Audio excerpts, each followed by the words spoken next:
can't park here. Veterans priority is for authorized staff only. I'm a veteran. I have a 9 o'clock appointment inside. Everyone's got a story. Move the car or I'm towing it. Ma'am, verify my appointment before you escalate this. Dispatch requests a tow. Elderly male refusing to comply. Say that again on the radio. You're making a career. When she saw General Marcus Thorne pulling into a space near the VA Medical Center entrance, she didn't see a 4-star general who had commanded troops across 3 combat zones. She saw an old black man in civilian clothes that she thought she could push around. She threatened him with a ticket, mocked his service, and radioed for a tow truck while he tried to explain he had an appointment inside. She had no idea that the man she was humiliating was scheduled to meet with the hospital director in 15 minutes. She didn't know that the funding for her entire department's contract was about to be discussed in that same meeting, or that her supervisor was sitting in the back seat of her patrol vehicle, listening to every single word through her open radio. What you just saw was power without accountability. A parking enforcement officer wielding her authority like a weapon against someone she assumed had none, judging his worth by his age and appearance instead of his character. You saw the confrontation. Now I'm going to tell you the full story. I'm going to take you inside the Atlanta Veterans Affairs Medical Center from the moment both of them arrived that Thursday morning and reveal what happened when Karen Miller realized she had just destroyed her career in under 3 minutes. Before we continue, where are you watching from? If this is your first time kicking it with me, please hit that subscribe button. Stories like these need to be shared, and your support helps us bring more truth to light. Let's go back to 8:30 that Thursday morning in Atlanta, Georgia. The VA Medical Center sprawls across 11 acres in Decatur, a complex of brick buildings and parking structures that serves over 90,000 veterans every year. The main hospital tower rises 9 stories, that 1970s architecture softened by recent renovations, new wings, and updated signage. The parking lots are always full. Every space is precious. Every veteran who arrives is trying to navigate a system that's overwhelmed, understaffed, trying its best, but falling short in 100 small ways every single day. Marcus Thorne is 65 years old, and let me tell you, he earned every star on his uniform. He grew up right here in Southwest Atlanta, the son of a postal worker and a public school teacher. He graduated from West Point back in 1983 when the military was still figuring out what equality actually meant for a man who looked like him. He commanded a platoon in Desert Storm, a battalion in Bosnia, a brigade in Iraq, and eventually the entire 3rd Infantry Division. He has a Bronze Star, 2 Purple Hearts, and a Distinguished Service Medal. He retired from active duty 8 months ago after 40 years of service, and now he consults with the Department of Veterans Affairs on hospital administration, facility management, and the treatment of service members transitioning to civilian life. Every Thursday morning, Marcus drives from his apartment in Buckhead to the VA Medical Center for his standing meeting with Director Sarah Jenkins. They discuss staffing shortages, budget allocations, patient satisfaction scores, and the persistent problems that plague every VA facility in the country. Marcus doesn't have to do this work. He could be sitting on corporate boards, could be giving speeches for $20,000 an appearance, could be playing golf down in Florida. But Marcus believes in service. He believes in taking care of the people who served alongside him, the 18-year-old privates who are now 60-year-old veterans dealing with PTSD and diabetes and the long-term costs of wearing body armor in 100-degree heat. On this particular Thursday, Marcus is wearing khaki slacks, a navy blue polo shirt, and an Atlanta Falcons cap. He looks like what he is, a brother in his 60s running errands. His car is a 10-year-old Chevy Impala with Georgia plates and a small decal in the corner of the rear window, a purple heart on a white background. The car is clean, but unremarkable. Nothing about it screams authority or rank. Marcus prefers it that way. He spent 40 years being saluted, being called sir, being treated with deference that sometimes felt more about the uniform than the man wearing it. In civilian life, he appreciates being just another person, anonymous equal. Marcus pulls into the medical center parking lot at 8:42 a.m., 18 minutes before his meeting. He drives slowly through the lanes, looking for a space near the main entrance. His left knee aches in the humid air, a reminder of a parachute landing that went wrong in 1991, and he prefers not to walk farther than necessary. He spots an open space in the second row, marked with a blue sign, Veterans Priority Parking. He signals, begins to turn in, and that's when he sees the white sedan with the amber lights on the roof. Parking enforcement. The vehicle is idling 3 spaces down, and the officer inside is watching him. Karen Miller is 38 years old and a parking enforcement officer for Metro City Enforcement, a private company contracted by the VA Medical Center to manage the lots and issue citations. Her official title is Parking Control Specialist, which sounds impressive until you realize it means she drives around all day telling people where they can and cannot leave their cars. Karen has been with Metro City Enforcement for 6 years, long enough to feel ownership over spaces she doesn't actually own, long enough to develop the kind of rigid authority that comes from having a uniform and a citation book and very little oversight. She arrived at work this morning already irritated. Her daughter forgot her lunch, and Karen had to turn around and drop it off at school, making her late. Her ex-husband was late on child support again. Traffic on my 285 was a nightmare, and now it's barely 9 o'clock a.m., and she's already dealing with her 4th violation of the morning. Someone trying to park in a space they probably don't qualify for because nobody actually reads the signs. In Karen's experience, everyone lies. Everyone has an excuse. Everyone thinks the rules don't apply to them. Her job is to enforce consistency, to make sure that the people who actually deserve these spaces can use them, not every random person who decides they're special. Karen watches as Marcus Thorne pulls into the veteran's priority space. She puts her vehicle in gear, pulls up beside him, and rolls down her window.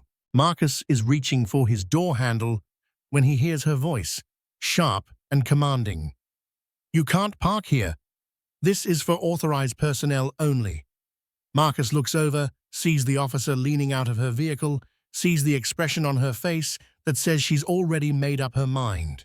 He takes a breath, tries to keep his tone friendly. "I have a veteran's plate. I'm just running into—" Karen cuts him off, her voice sharp with the kind of impatience that comes from explaining the same rules to different people all day long, never considering that maybe the rules are the problem or that the people she's speaking to might actually qualify. "I don't care what kind of plate you have. Read the sign. Authorized personnel. That means hospital staff, not every Tom, Dick, and Harry with a sob story." The words land like a slap. Marcus goes very still. He's been called worse. He has been disrespected by people with actual power. But there's something about the casual cruelty of it, the dismissal of his service as a sob story, that cuts deeper than it should. He could pull rank. He could tell her exactly who he is, could show her the military ID he still carries, could make this woman feel very small very quickly. But Marcus Thorne didn't become a general by losing his composure or by using his authority to win petty arguments. "Ma'am, with respect, I am authorized. I have an appointment with Director Jenkins at 9 o'clock. I'm a consultant for the Veterans Affairs Administration, and Karen doesn't let him finish. She's already reaching for her citation book, already writing down his license plate number. In her mind, this is simple. Someone is trying to talk their way out of a ticket. Someone is making excuses. Someone needs to be put in their place. Everyone has an appointment, sir. Everyone has an excuse. If you're not hospital staff with a valid parking permit displayed on your dashboard, you need to use the visitor lot like everyone else. It's another 200 yards that way. She points toward the far end of the complex where the visitor parking sits in the blazing Georgia sun. Every space full, cars circling like vultures, waiting for someone to leave. Marcus tries one more time, his voice calm, measured the voice of a man who has de-escalated tense situations in places where the consequences were life and death. Ma'am, I understand you're doing your job, but if you could just call the director's office and verify my appointment, this would be cleared up in 30 seconds. Karen's patience, which was never particularly deep to begin with, runs out completely. She keys her radio, and her voice comes through loud and clear. Broadcast not just to dispatch, but to every other Metro City enforcement vehicle in the area, including the supervisor vehicle that happens to be parked 50 yards away, with District Manager Robert Vance sitting in the passenger seat reviewing morning reports. Dispatch, this is Unit 7. I need a tow at the VA Medical Center. Lot B, space 42. Driver refusing to comply, claiming he has special authorization. Elderly male becoming argumentative.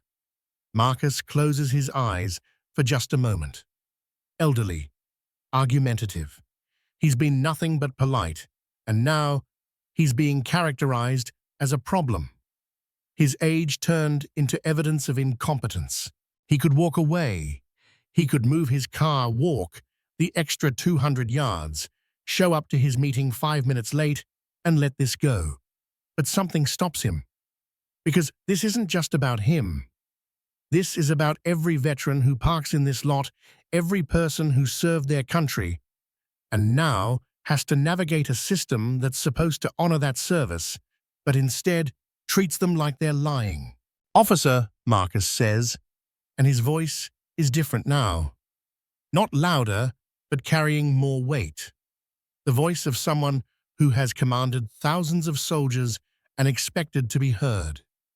I am asking you one more time to verify my appointment before you escalate this situation further. My name is Marcus Thorne. I meet with Director Jenkins every Thursday at 9 a.m. Call her office.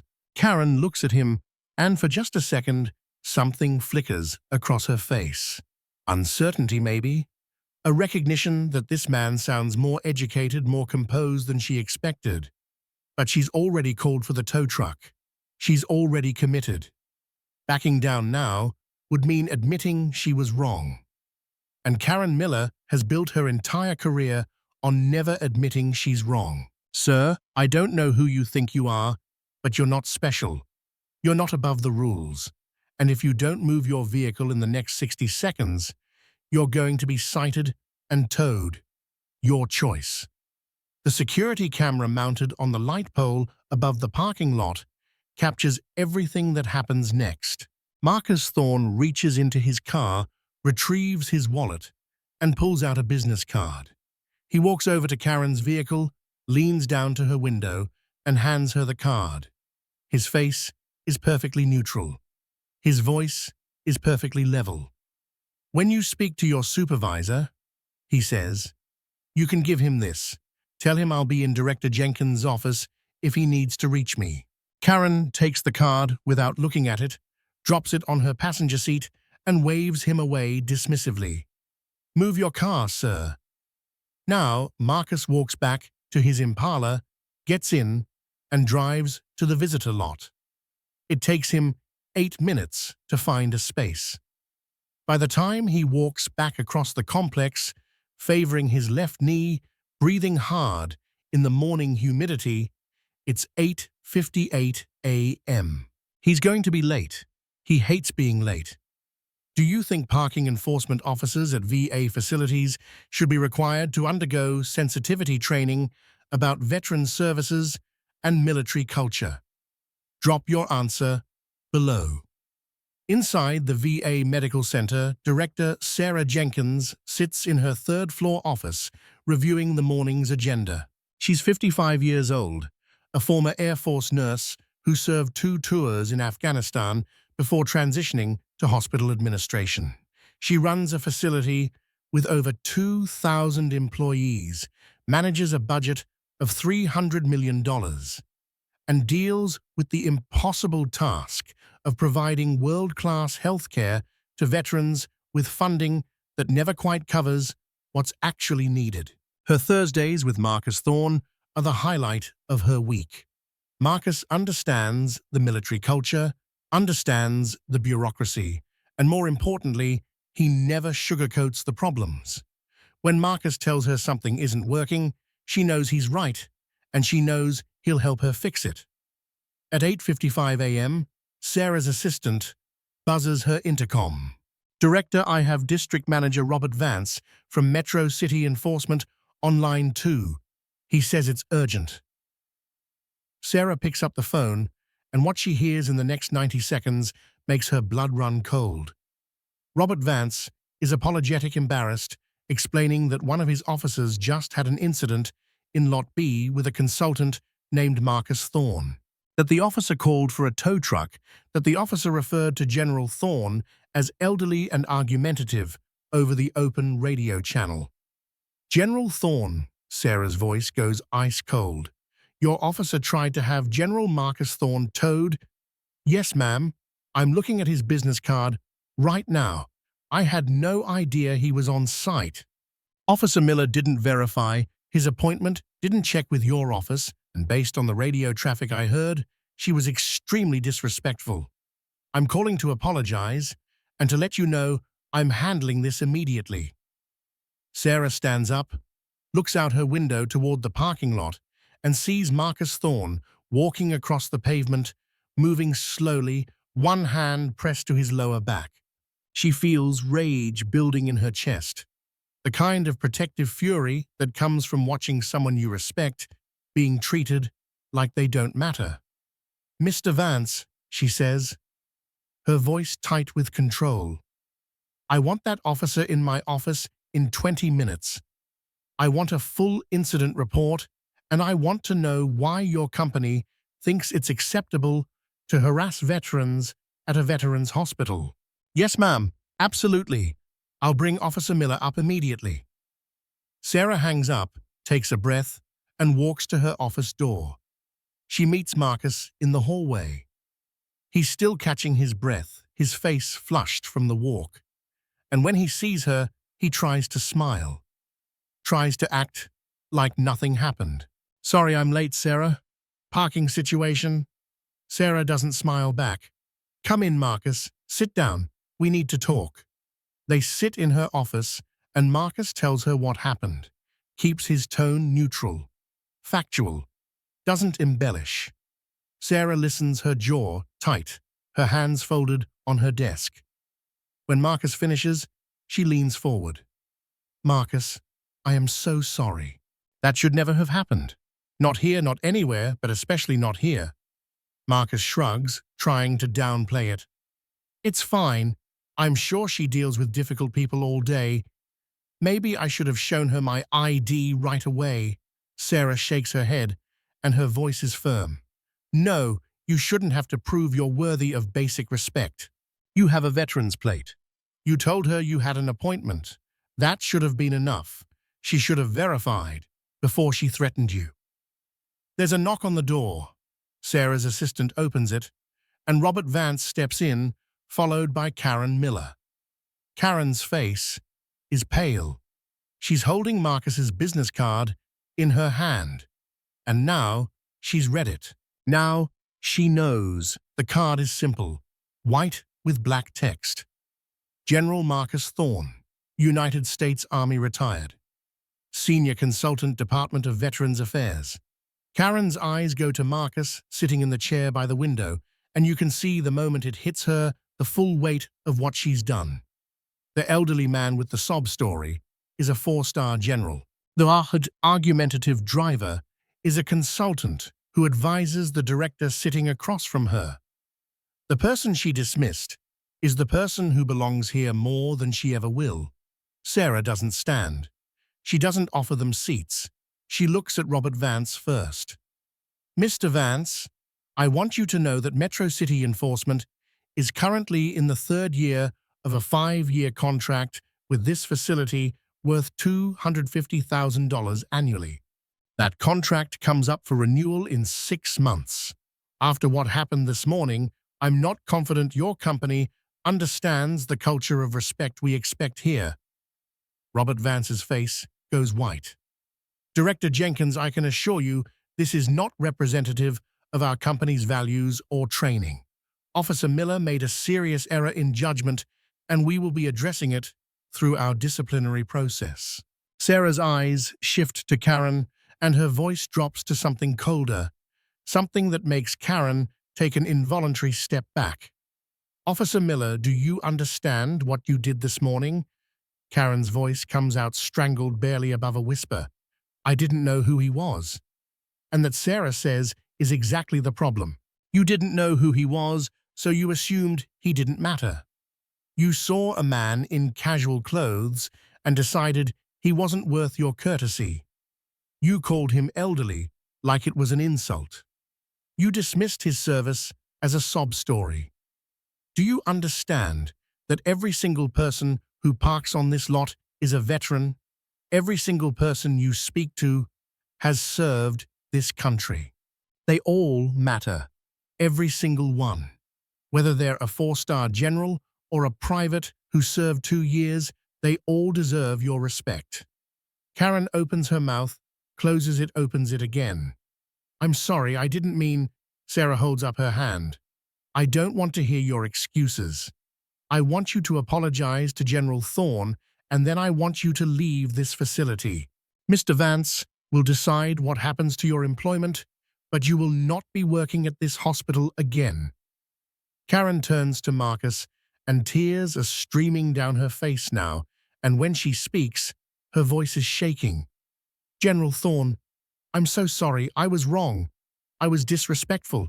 I have no excuse. Marcus looks at her for a long moment. He's not angry, not satisfied, just tired. He nods once. Apology accepted. I hope you learn from this. Karen and Robert Vance leave the office. The door closes behind them. Sarah and Marcus sit in silence for a moment, and then Sarah speaks, her voice softer now. I meant what I said about the contract. I'm going to recommend we go with a different company when it comes up for renewal. We need people who understand what this place means. Marcus nods slowly. I think that's the right call. Should VA facilities have the power to immediately terminate contracts with vendors whose employees disrespect veterans? Let me know what you think.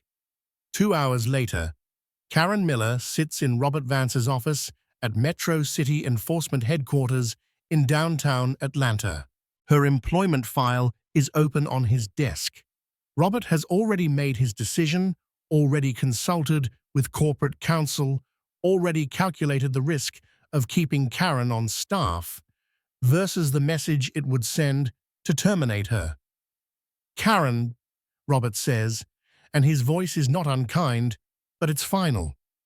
I'm letting you go, effective immediately. Karen doesn't argue. She knows there's no point. She cleans out her locker hands in her uniform and drives home in the middle of the day with the knowledge that she destroyed her own career in under 3 minutes.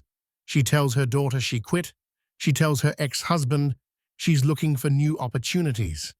She tells herself it was a mistake, an accident, a misunderstanding.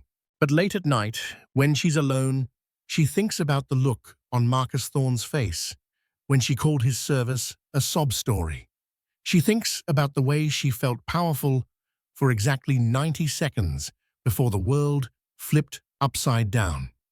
She thinks about how easy it was to be cruel to someone she thought couldn't hurt her back. 6 months later, the VA Medical Center terminates its contract with Metro City Enforcement. Robert Vance tries to negotiate, offer steep discounts, promises additional training, but Sarah Jenkins's decision is final. The contract, worth $250,000 per year, goes to a veteran-owned parking management company out of Savannah. The new company's first policy change is to require all enforcement officers to complete a 4-hour training on military service veteran benefits and the specific challenges faced by the veteran community. Marcus Thorne still meets with Sarah Jenkins every Thursday morning at 9 a.m. He still parks in the veterans' priority lot. The new parking enforcement officers greet him by name, thank him for his service, and wave him through with smiles. Marcus is always gracious, always polite, because that's who he is. But he never forgets that morning, never forgets how quickly respect can be withdrawn when you don't fit someone's expectation of what authority looks like. The story of what happened that Thursday spreads through the VA Medical Center quickly. The nurses tell the doctors tell the administrators tell the veterans who come through the doors every day, looking for help, for healing, for recognition that their sacrifice meant something. And the story becomes a reminder, a cautionary tale, a line in the sand. This is a place where veterans matter. This is a place where service is honored. This is a place where you don't get to decide who's worthy based on how they look or how old they are or whether they're wearing a uniform. Karen Miller's LinkedIn profile says she's seeking new opportunities in municipal administration. Her references are carefully worded. When prospective employers call Metro City Enforcement, they get the standard response: confirmation of dates of employment, nothing more. She learns what everyone eventually learns. Reputation follows you. Actions echo, and the professional world is smaller than you think. The veteran you dismiss today might be the one deciding your contract tomorrow. Marcus Thorne never asked for an apology beyond the one Karen gave in Sarah's office. He never filed a complaint, never threatened legal action, never used his rank or his connections to make Karen's life harder than it already became. He just let the consequences unfold naturally, the way consequences do when you build your authority on cruelty and your power on making other people feel small. The parking lot still fills up every morning. The veterans still arrive, still navigate the maze of bureaucracy, still try to get the care they earned. And the parking enforcement officers still check permits and issue citations when necessary. But they do it with a different tone now, with an understanding that every person in that lot is there because they served, because they sacrificed, because they matter. This is the lesson Marcus learned decades ago. Serving in places where rank mattered less than character and uniforms mattered less than the person wearing them. You never know who you're talking to. You never know whose parking lot you're patrolling, whose appointment you're delaying, whose service you're dismissing. So you treat everyone with dignity. Not because they've proven they deserve it by showing credentials, not because they look like they belong, but because dignity is the baseline, the floor, the absolute minimum standard for human interaction. Anything less is a gamble. And Karen Miller lost that gamble the moment she decided Marcus Thorne's service was a sob story and his age made him irrelevant. The VA Medical Center still stands in eastern Atlanta. The parking lots still fill up every morning, carrying veterans to appointments to therapy, to the care they earned through service.